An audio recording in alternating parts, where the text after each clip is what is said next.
Pour savoir ce qu'il y a à comprendre, Mario Dumont.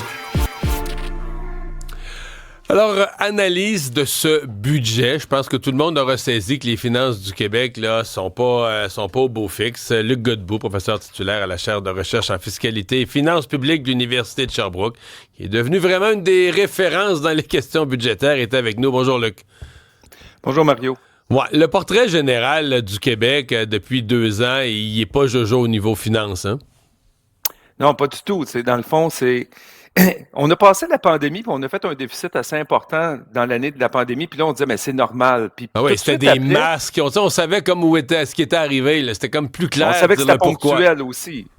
Ouais. Puis, bizarrement, je crois qu'on a retrouvé le chemin de l'équilibre un peu vite. Et là, on s'est retrouvé en campagne électorale à l'été 2022. Et pas juste la CAQ. Tous les partis disaient, oui, mais regarde, on a juste un déficit d'à peine 2 milliards. Et là, ils se sont mis à faire des promesses. Et là, à aggraver volontairement l'état des finances publiques tel que présenté dans le rapport préélectoral. Tous les partis politiques. Et là, c'est la CAQ qui a gagné, arrivent au pouvoir ou reprennent le pouvoir, mettent en place leurs promesses, donc le déficit s'aggrave, négocient les nouvelles conventions collectives, puis finalement, ça leur a coûté plus cher que prévu, se retrouvent avec un déficit plus important. Et là, on est un peu dans cette spirale-là. L'année passée, on parlait d'un déficit de 11 milliards. Finalement, qui est un petit peu moins lorsqu'on regarde les chiffres finaux, mais l'année qui s'en vient... C'est peut-être le seul point positif. Parce que l'année passée, on avait mis 11 milliards, on a fait capoter tout le monde, mais finalement, on se rend compte qu'on fait quand même des budgets prudents malgré tout. On se met des réserves au cas qu'il y ait des inondations, on met beaucoup de réserves parce qu'on arrive à la fin de l'année, finalement, on l'a pas fait le 11. Là. On a fait 8. Avec le déficit épouvantable de l'année passée, ne sait pas vraiment. Je suis pas en train de dire que 8, c'est pas beaucoup. Mais c'est moins pire. Ce qui veut dire qu'on avait budgété prudent quand même. Pour l'année en cours, c'est la croissance économique qui a été aussi plus forte que prévu. Et en cours d'année, le gouvernement fédéral avait annoncé la hausse du taux d'inclusion. Je sais que là, maintenant, c'est aboli, mais ça a généré des recettes pour l'année 2024-25 et le gouvernement du Québec, en s'harmonisant, en a bénéficié. Sauf que pour l'année qui s'en vient, on est maintenant au sens de la loi sur l'équilibre budgétaire, un déficit de 13,6 milliards. Ça veut dire en incluant les versements au Fonds des générations, on a un déficit de 13,6. Et là, le ministre des Finances, lui, a dit, comme à Ottawa, c'est pas encore officiel que le gain en capital va être complètement aboli et n'aura jamais lieu dans le futur, il a laissé cette prévision-là de recettes. Et donc, le 13,6, cette fois-ci, est un peu moins prudent parce que c'est probablement 14,6 ou 14,250 millions qui se rajouteraient dans la mesure où ça n'aurait pas lieu. On parle d'à peu près 750 millions par année. Là, puis après ça, il y a tous les tarifs de Trump où on est allé avec une hypothèse. Puis là, on peut en discuter jusqu'à demain. On ne sait pas ce qui va arriver. Le ministre a dit, il prend un scénario mitoyen où il y aurait... On oublie les tarifs de 25% qui se frappent mur à mur l'ensemble. On dit ça va être moins que ça, puis ça va être un taux moins élevé, puis peut-être sur une période temporaire, Trump va mettre des tarifs, mais il va les réenlever après.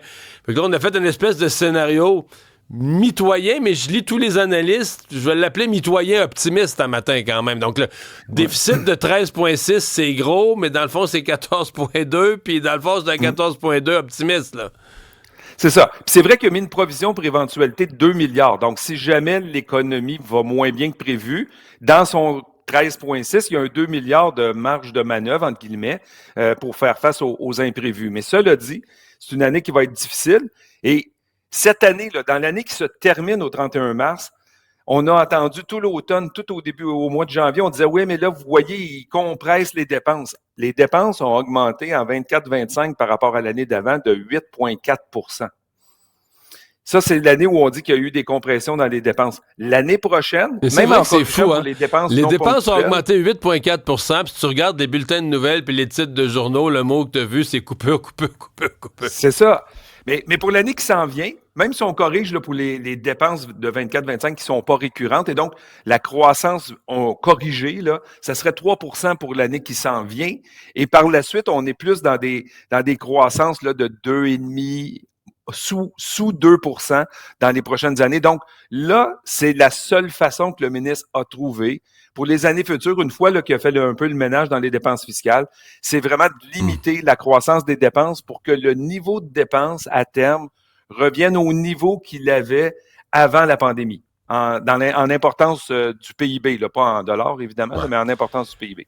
Luc, en économie des finances publiques, on distingue le déficit conjoncturel puis le déficit structurel. On notamment le déficit conjoncturel, c'est si tu fais un déficit, mais que c'est lié à des événements. On a parlé tantôt de la pandémie, là, des choses qui arrivent juste une fois, ou une malchance qui t'est arrivée en cours d'année, ou des inondations.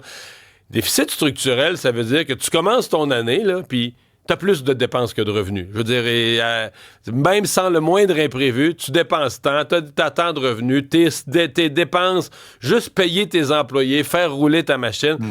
J'ai l'impression que là, le Québec, on est rendu avec un déficit structurel très important. C'est-à-dire que enlève Trump, enlève tous tes imprévus, toutes les bad luck qui peuvent nous arriver.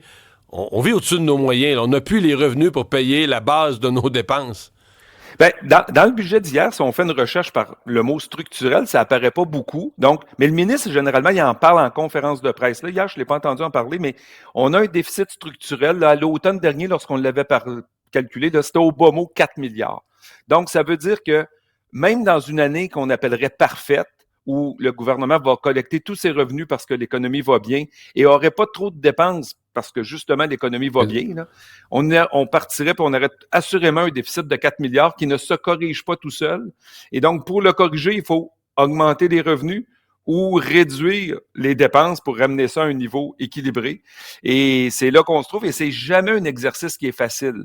Et on le voit actuellement, comme il y a une portion de déficit structurel dans les dernières années qui s'est créée, ben le ministre on le voit là, on dit les hypothèses sont optimistes, mais avoir un déficit de 13,6 cette année et dire qu'on va être à l'équilibre dans 29-30, le ministre, il l'indique, là, mais il dit, je tiens pas compte des effets potentiels de perturbatoires là, de la guerre commerciale.